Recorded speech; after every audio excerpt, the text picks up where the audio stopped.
Hello guys, welcome back. In today's video we are going to talk about semi-hydroponics and what exactly it is this setup, what you need to know to get started, and I will explain everything as simple as I can because I will start to do a video series where I will explain in details everything you need to know to grow orchids in semi-hydroponics and what I have learned in my experience for over 2 years of growing orchids in semi-hydro.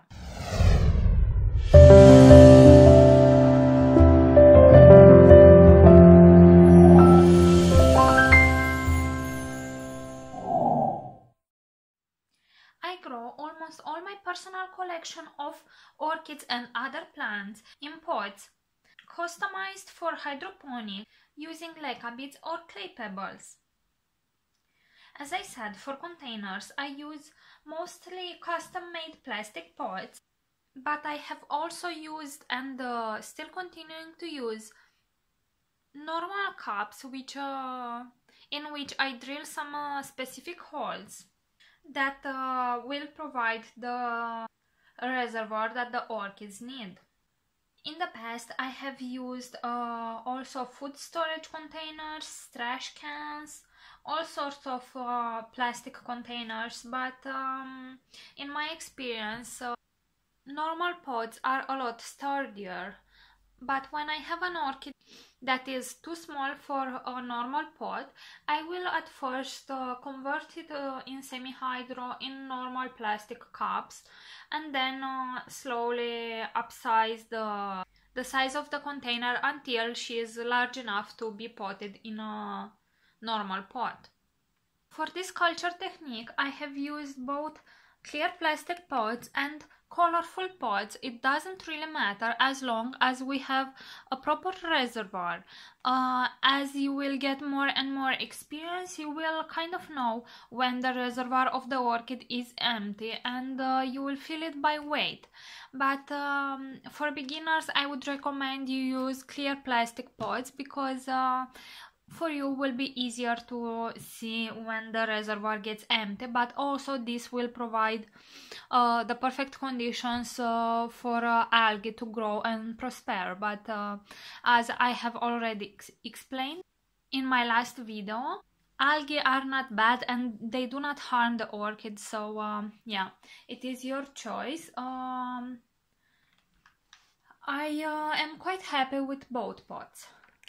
These pots have two holes on the side of the pot, and they are about 4 centimeters from the bottom of the pot. So you have about 4 centimeters in height from the bottom of the pot, and this is the reservoir of the orchid pot. The medium is another key component of this culture technique. It must be inert so it won't decompose, and the best medium that you can use are the leca beads that have a perfect rounded shape, and they are quite large. I think I will post on the screen because I don't remember right now the size of these ones, but I think they are 8 to 16 millimeters in diameter. I have larger and small ones, but in the past I have also used smaller leca beads, as I will show to you in a second.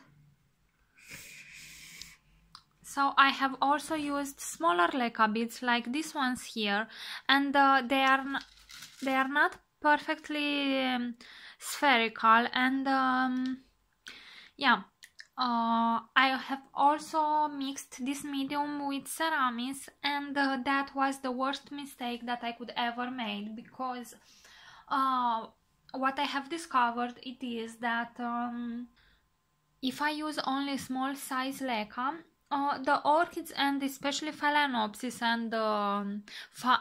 and the orchids that have fine roots, grow very well in this medium. But if I add ceramics, that will get in between the spaces in between the leca beads, and it takes a lot from the aeration, and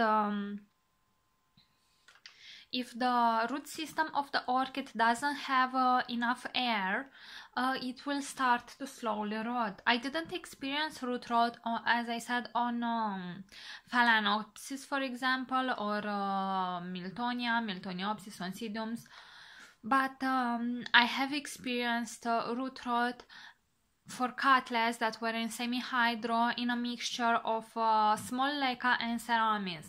And also what I have observed, it is that ceramis kind of holds, because it is so porous, it holds a lot of the microbioload that is forming inside the pot, and when it gets dry, if by chance the medium gets dry, and we know that we have a dry line on the top of the pot, that ceramis will start to absorb the moisture from the roots, and I had some root tips that stopped growing because they were damaged by the ceramis, and I really didn't like that. And overall it seemed like the bioload was a lot worse when I used the medium, when I used as medium small leca and ceramis, than when I have used only small leca. But I have then started to use these other ones, the bigger and the spherical leca, and the roots are a lot healthier. It is hard for me to explain to you this, but because the leca beads, these leca beads are spherical, they hold a lot more air in between them, and the roots grow a lot thicker, of course, because the air pockets are bigger. The roots have a chance to grow a lot wider than in small leca, and it's just a thing that you can see. You can see a root is healthier in one medium than in another.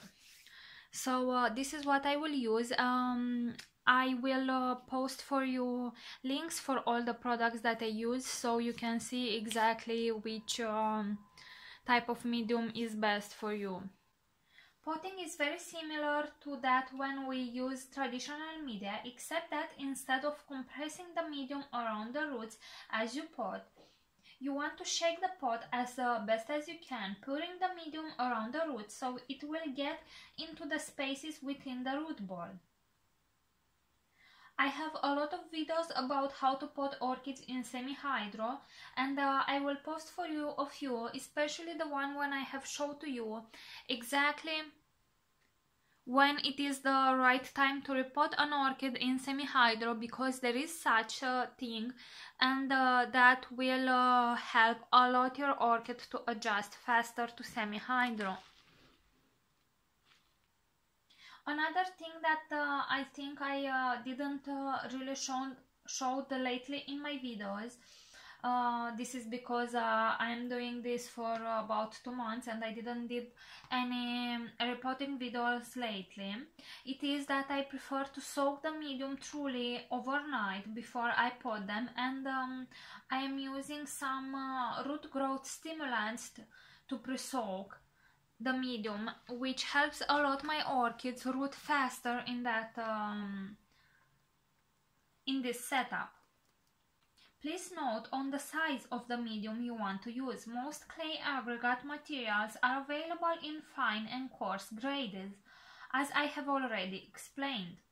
I recommend you use the perfect spherical ceramic balls rather than using a fine material, because you are very likely to experience root rot in about 1 to 2 years after you pot that orchid in using that medium. Don't be too concerned about using bigger size of leca for orchids that have thick roots, and smaller ones for that, or for those orchids that have fine roots, because they all adapt very well in the same medium. And this is because it is a very moist, airy root zone environment that the orchids love. Watering frequency will vary with the plant growth rate and the ambient conditions, and may vary with the season. In fact, Once a plant is very well established, it literally cannot be overwatered, and flushing the pot frequently eliminates plant waste products and returns the reservoir chemistry to its target values. So it is an advantage. At a bare minimum, try to water at least once every 7 days, and very important, before the pot dries out. In semi-hydro, we never let the pot dry out. I recommend you feed with a dilute nutrient solution at every watering. All my orchids are getting MSU type fertilizer at a dosage of about 50 ppm nitrogen, and I will share to you a link from the First Raise website where you can calculate exactly how much fertilizer you need to use to achieve a specific level of nitrogen. The watering technique, it is very simple. All you need to know it is fill the pot to the top. It will saturate the mix and then it will drain down to the level of the holes, which leaves the mix nice and airy while providing a reservoir to keep it moist by capillary action. As I said, I have a very useful tutorial about how to put an orchid in semi-hydro and how to help it adjust faster in this setup, and I will link to you in the description of this video. For those of you who have the tendency to overpot orchids, this culture method may offer you a real break as it appears that orchids do very well also in larger pots. For example, I will show to you this orchid that you are seeing on the screen right now. This is my BC yellow bird, and as you can see, the pot she is potted in, it is huge for the size of the orchid. You can see its size, but I have potted this orchid in this pot in the spring, and back then the orchid was half this size. In this growing season, it has grown 10 or 11 new canes, which is quite amazing, and you can see it takes over the pot quite fast. It grows a lot of canes, it has a ton of fruits, and it blooms very nicely. I have 2 spikes here that are in bloom. I have another spike coming here, and I have another one here with some lovely buds. So we can see that the orchid performs very well in a larger pot. I know that there is no universal culture method that is perfect for every grower and every orchid genus, but I believe that semi-hydroponic technique comes pretty close. When using this type of medium and a nutrient combination that I will describe in my next video, I have observed the following aspects.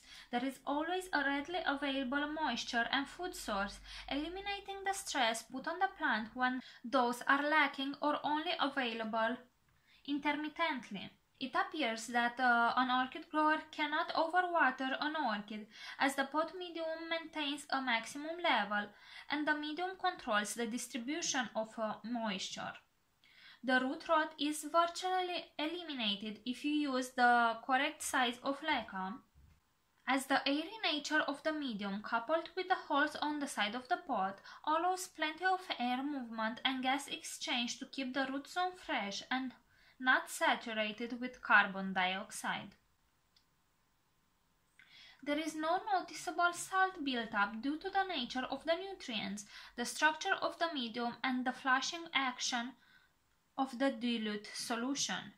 So right guys, I hope this clears up a few things about semi-hydro, and as I said, as I will go more and more in depth explaining exactly how I got semi-hydro to work as well for me, because this growing season I had amazing growing results. As you can see, a lot of orchids have produced 4, 5, 6 canes, and this exactly one you can see right now, it has produced at least 10 canes this year. So they are doubling their size per growing season, and all is because of my culture technique. So I will go more into that, and if you have any questions, please leave them in the comment section below.